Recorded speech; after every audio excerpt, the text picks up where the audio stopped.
Every time we have a festival, we support the current signal of Globe by adding additional cows or tows. Ano ba tows? T-O-W. Wala. Cell site on wheels and or tower on wheels. Okay? So, kung mawala na, kabalugit me because may backup man. So if you have the cell site, you have a backup along the way, right? Especially for critical areas where you do have a lot of people coming in. Abriza, People's Park, Kanakap, mga lugar. I can give you later kung asa ang mga cows na ito nakadeploy.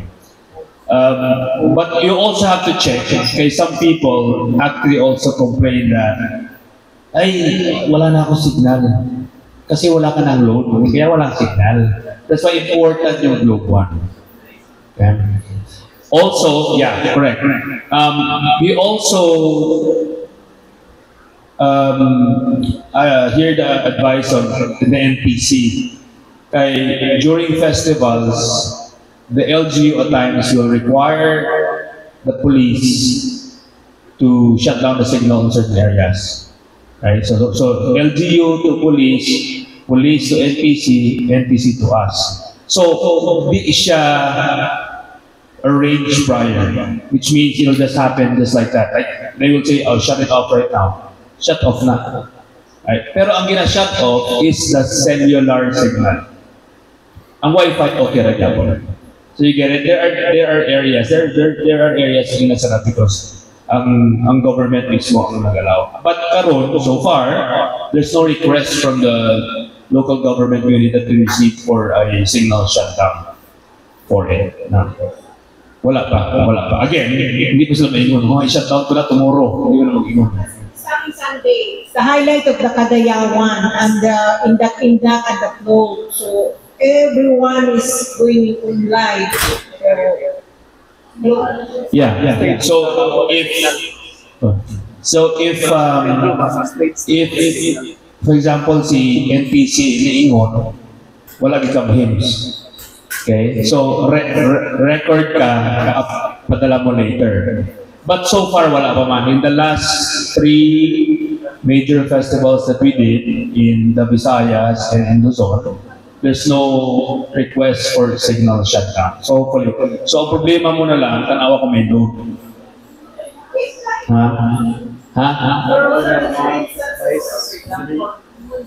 Sige, sir. Sir Armando from Radyo Pilipinas. Ay, ma'am, follow-up questions ni kay Ma'am Ruth. Okay. Natubag ba, Ma'am Ruth? Okay.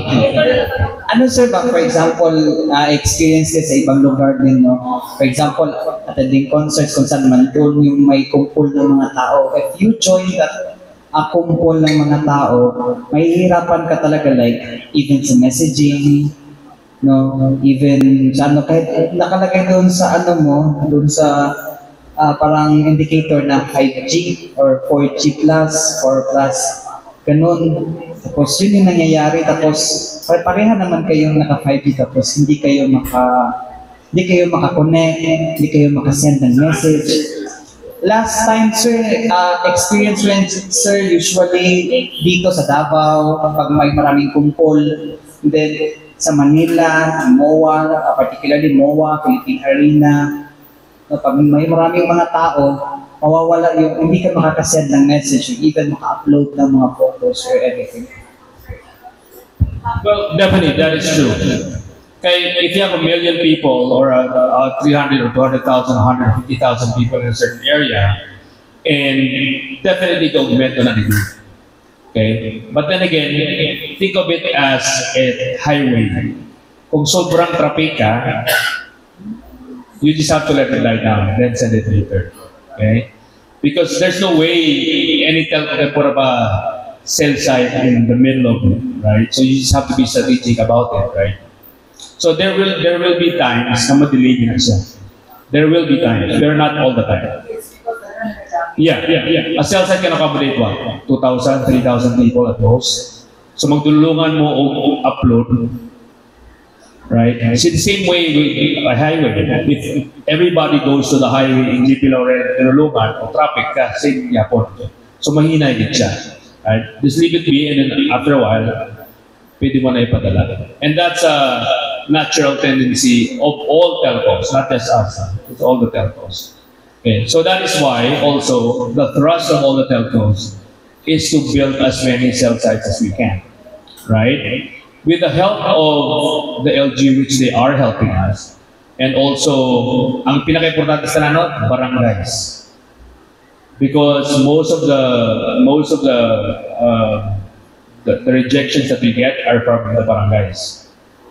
So the goal of the country is to build 60,000 cell sites. We're only at 27,000 right now, total. Dito, smart, okay? So layo pa tayo. And we're averaging 2,000. Butang ko lang 1,000 per telco. That's 3,000 per year. So if we have 30,000 to go, that's 10 years. That's why we need the help of tower companies para mapagpaspas. Tandaan nga, ang demand for data has always been kapasaka, wala ka panaog. Always yun na. Hindi karon if you say 5 Mbps, mga tao will say, ay kahinay. Pero people don't realize na with 5 Mbps you can do a lot of stuff. Hindi lang siya video quality na high definition, but you can still do video. Pero to your point, in certain areas where we feel na dagang tao, concerts, gina-augment na. So at times, dululungan na sila magkuhan, hindi ka na makaya. Kailangan mo siya spread out, right? So after a while, mag-die down na couple of minutes, paano okay na siya. Last answer, sige to kayo, imo naman yung itong cell sites. Apil po ba ito diritong appeal ni PBBM na to access even sa mga... Oh yeah, it's still even before the previous administrations, no ginaampoy ang thrust is to ensure na we get to them. Pero the thing is this, we can get to the other. How can we get to the others? Nagdari mismo sa city, nagkulang na. Siyempre, unahan mo na yung dagang tao. Okay, kung dito ka, but again, we just have, with limited budget, not naman limited budget, but you just have to be strategic about it.